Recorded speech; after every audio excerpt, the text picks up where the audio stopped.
People are sick and tired of Canada. They are leaving. They want out of Canada, and I've never ever seen so many people and heard from so many people that want to leave Canada. And really, it is turning into a huge, huge crisis, and the government is never going to talk about it. But the facts are that the birth rate is shockingly low in Canada. In fact, for a country that is constantly voted one of the best countries in the world to move to, folks, it has an abysmal birth rate.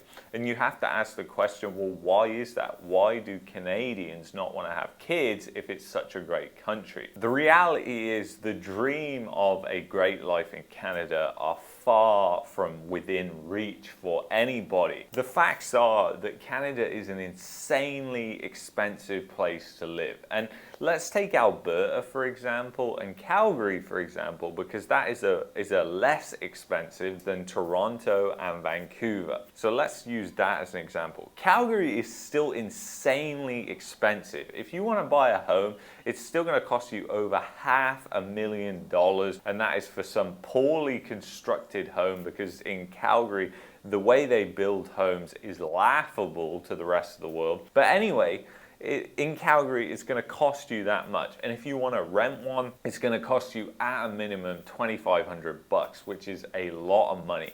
And then the groceries. The groceries are incredibly expensive. I mean, there is just two of us. We shop the deals, we shop the flyers, we don't go to expensive grocery stores. And, you know, we spend anything from like $600 to $1,000 per month on groceries, which is just absolutely unbelievable. And when you travel to countries like Mexico, like is behind me, and you go around the grocery store there, you realize pretty quickly that you are being absolutely gouged in places like Canada. And it's not just places like Mexico. You know, if you go to the Caribbean, for instance, food is very expensive there because supply and demand. And it's not a thing to do with the local wages. A lot of people think food prices are set because of local wages.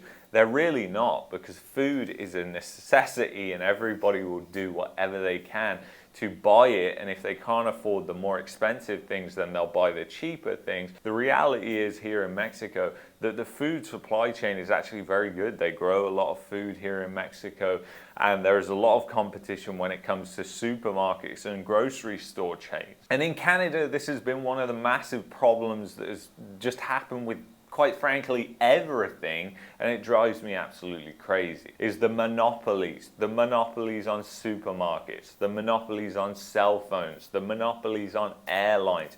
It is just a terrible, terrible competition in Canada. There is just terrible competition in Canada because of these monopolies, and it means you get poor service, you get absolutely terrible service, and you get way, way higher prices. I mean, take it for example how Aldi isn't in Canada and is in the United States. Aldi is a European grocery store chain that offers more affordable food, and it is in the United States because there's more competition in the United States. But they said they're not going to move to Canada, and it was to do with the competition in Canada and the competition rules. And there's a lot of bureaucracy in Canada. Canada loves bureaucracy. It's one of its favorite things, whether it's immigration, whether it's getting your passport, whatever it is. They just love bureaucracy. And it's a frustrating place to live, quite frankly. You are constantly having to deal with the government your whole entire life, and the government is just completely out to lunch on everything. And quite frankly, that will be great when we don't have to deal with the government, we don't have to deal with the CRA, Citizenship and Immigration, all these different government entities that you have to deal with if you live in Canada, if you travel, or whatever you do. But the reality is the cost of living has just got so insane in Canada that people can't even think about having kids. I mean, how can you think about having kids when you can barely even afford to pay your bills, when you're just constantly struggling? And essentially that's what's happened in Canada. And it's even the same way in places like Calgary. You know, there's a lot of people that are moving around to Calgary and they're thinking that that's going to solve all their problems. And I'll tell you right now, it's not going to solve all their problems. In fact, it might be quite the opposite. They might get there and think, what the hell? Like, the weather is absolutely insane, which it is. You're going to spend about 3 months of your life per year inside in Calgary because it's either too cold or too smoky to go outside. If you compound that over your entire life, that's a lot of time that you are just wasting. It makes no sense. And you know, Calgary is not a great place. I think it's an ugly, depressing city, quite frankly. I think it's just too cold. We just aren't built to deal with temperatures like that. The fact is that it's still expensive. People are just comparing it to these mega expensive places and saying it's cheap. When it's not cheap, it's just expensive. It's just less expensive than all these places that are a rip-off. And quite frankly, so is Calgary. Everything is so expensive in Canada. It's only when you travel that you really realize how expensive Canada is. It's just mind-boggling, and it hasn't just been things going up in price over the past 2 years, guys. Since we arrived in 2016, things have been going up at a very rapid rate, much faster than wages have been going up. And that's really the thing that's happened in Canada. Wages have been negative for a long time. So that means people's real wages, what they can buy, has just been going down and down and down. And what has been going up is the utilization of credit has been going up. And this has created one of the biggest bubbles in the world, which is going to pop. And it's no wonder that people are trying to front run this and leave.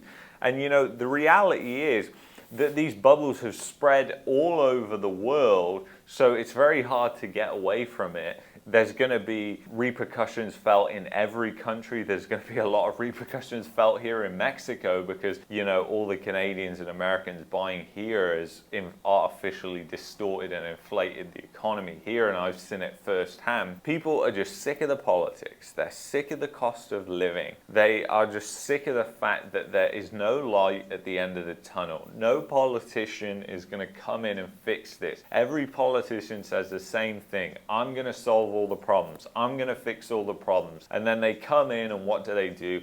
They create new problems or make the same problems even worse. And you know, the reality is Canada is so broken, it's beyond fixing. It would take a miracle to fix Canada right now, because the reality is the power structure within Canada is so entrenched in the country that you can't just change that very quickly at all. That would take a long time.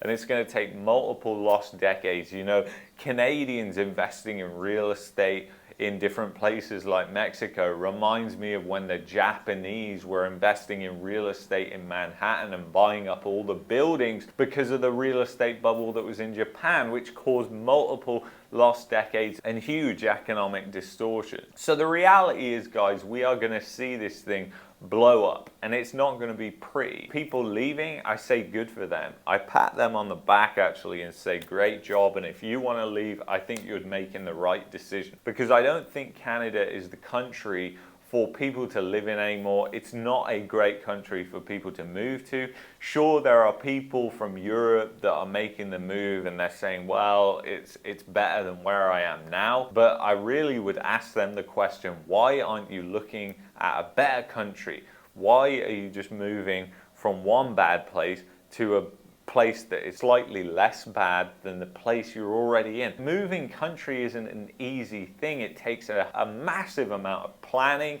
and energy, as I am finding out again, because that's what we're doing right now. We're planning to leave Canada, and we have been for a number of years. I know how much it takes to move to a country. So why on earth are you just going to move to a country that is slightly less bad than the country you're already in? It doesn't make any sense. I suggest people reevaluate. Canada is really a place where lots of poor people are going to continue to come because of the benefits and what immigration companies and consultants are essentially doing. They're essentially preying on poor people to come to Canada, and they can make a load of money off essentially taking their life savings away from them. It's a sad situation, but it is what it is, guys. And if you enjoyed this video, you might like that one there. You might also like that one there. I'll see you in the next one. Take care.